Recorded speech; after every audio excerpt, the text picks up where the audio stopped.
All right, you can see Cloud Gate, otherwise known as the Bean, through the park right there. We're going to be going there in just a second. Some of the city outside of the park.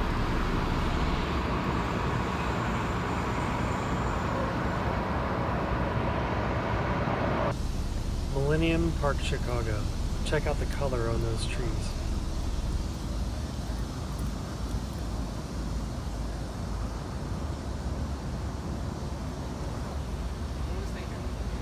All right, Cloud Gate, otherwise known as the Bean, or the Bean Chicago. Pretty cool. How does it look? It's temporarily closed, quote unquote. You can't walk up to it and touch it because of coronavirus.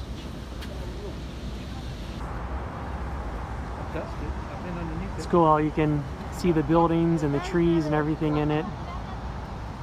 It's in fall colors.